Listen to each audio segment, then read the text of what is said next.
Welcome back, little nerds. Today we are doing something slightly differently. I'm going to be answering one of the most common questions that I've been getting in my DMs, which is, how do we fight inflammation through food? And believe it or not, this is something that has been asked time and time again over the past year. And it's about time that, yes, you know, I'm a dermatologist who focuses on science-backed skincare, what we put on our skin, but what we put in our bodies is equally as important as what we're putting on our bodies, because the skin is a reflection of what's happening on the inside. And the best skincare routine with the crappiest lifestyle is never going to amount to happy skin.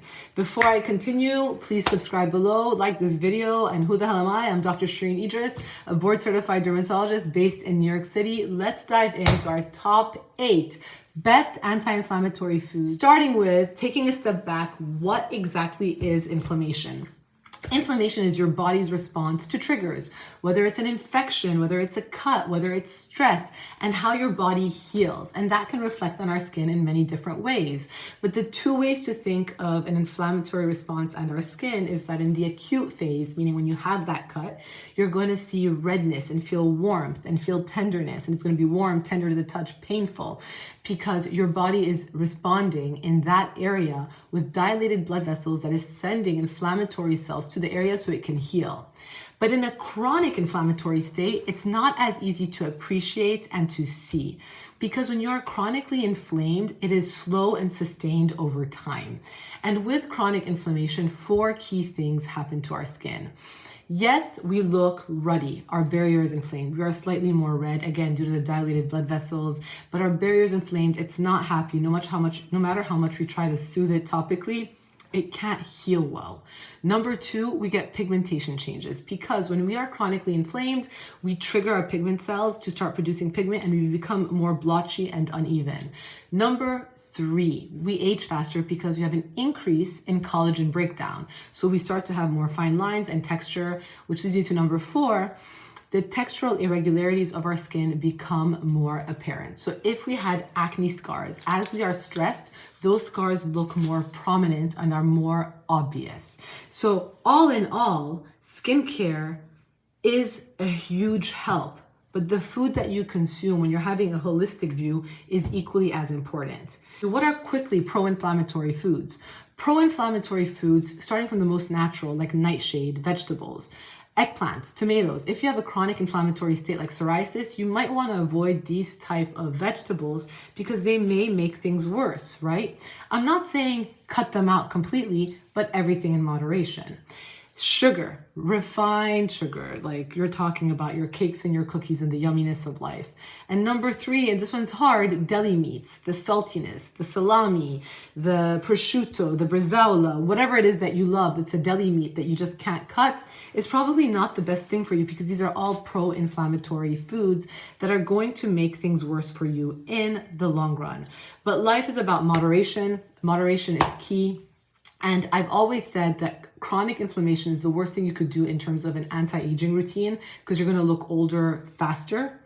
But an unhappy life is also going to lead to unhappy skin. So before I get into my top 8 foods, I just want to say, don't feel like you have to deprive yourself of the sugar or the cake or the deli meat. It just means don't eat it every day or every week. Maybe it's your once a month treat or your once a quarter treat. But it just means understand how you're spacing it out and keep it very much in moderation. Top 8 best anti-inflammatory foods, starting with number 1, fatty fish. I'm talking about wild salmon, mackerel, sardines. These fish are rich in omega-3. Omega-3 with EPA and DHA, eicosapentaenoic acid, and docosahexaenoic acid, which are key in reducing inflammation and helping support your brain and heart health, not to mention your skin health. So wild Alaskan salmon. Why do I say wild? Because wild has higher levels of omega-3s, 2 to 3 times more than farm-raised salmon. Whereas farm-raised salmon is a salmon stuck in a tiny little water thing being fed grains. It's going to have higher omega-6, which is pro-inflammatory, which will make conditions like psoriasis worse. Atlantic mackerel is another good one. Sardines, I can't get behind. I have tried to like. It's not for me, but it's the highest one in omega-3. Arctic char, and the best way is to get 2 to 3 servings a week at 3 to 4 ounces each time. Number 2, berries. And we're talking blueberries, blackberries, raspberries, strawberries, from the shades of red to dark purple. And the shade matters because the shade is due to anthocyanins, which help repair DNA damage from UV exposure. And that's also what gives the berry its color. So the berry richest in anthocyanin is, ding, ding, ding, ding, ding, blackberry. It's the darkest one. But the one that's richest in antioxidants overall, because berries also contain polyphenols, which are potent antioxidants, are probably blueberries. The one highest in vitamin C, strawberries, and vitamin C is crucial for collagen production, elasticity, and skin firmness. And the true fact of the matter is, if you cannot find yourself fresh, good berries, frozen berries are equally as good. So incorporating them into your routine in a smoothie can make all the difference every day. Plus, berries are lowest in terms of sugar content. So you're not going to get that glucose spike in which you just crash by 10 a.m. Number 3, leafy greens. We're talking Swiss kale, Swiss chard, I made up Swiss kale, kale, spinach, and this one is rich in chlorophyll, which is really rich as an antioxidant. Plus, leafy greens tend to be rich in vitamin A. Think of retinoids. Vitamin C, we just talked about collagen production with vitamin C. Vitamin E, which helps to protect cell membranes, so your skin is going to be more cohesive. And vitamin K, which improves blood circulation and even helps with, for example, under eye discoloration, because it's going to allow your blood circulation to move better. All of these help to support your cell turnover and help with wound healing. And a quick tip is to incorporate these berries into a smoothie every day, and to even put leafy greens into your berries, because you're never going to taste them. So if you don't like the feeling of spinach, you will not notice it in a smoothie. Number 4 is turmeric. Before I jump into turmeric though, there is a company online that uses my face for turmeric pads. I have never been paid by this company, and yet they use AI to generate words that come out of my mouth saying that I promote turmeric pads. I do not promote turmeric pads, but when you consume turmeric, this is what I promote, because curcumin is the primary active component of turmeric, and curcumin has extremely high anti-inflammatory benefits. But the problem with curcumin is it doesn't absorb easily from your gut into your digestive system, through your bloodstream, into your skin. You need to combine it with black pepper. So a pinch of black pepper with turmeric makes the biggest difference in terms of gut absorption, because pepper contains piperin, and that enhances the absorption of curcumin by 2,000%, allowing it to minimize the breakdown of the enzyme that would cause the curcumin not to get absorbed. So very easy to do. Number 5, we have green tea. Swap that black coffee for green tea, because black coffee has high caffeine spikes. Green tea is a more sustained release, and increase in caffeine, excess of it can lead to inflammation, whereas green tea also has polyphenols which fight free radicals, as well as EGCG. This helps minimize certain inflammatory triggers and prevents collagen breakdown and protects against UV breakdown.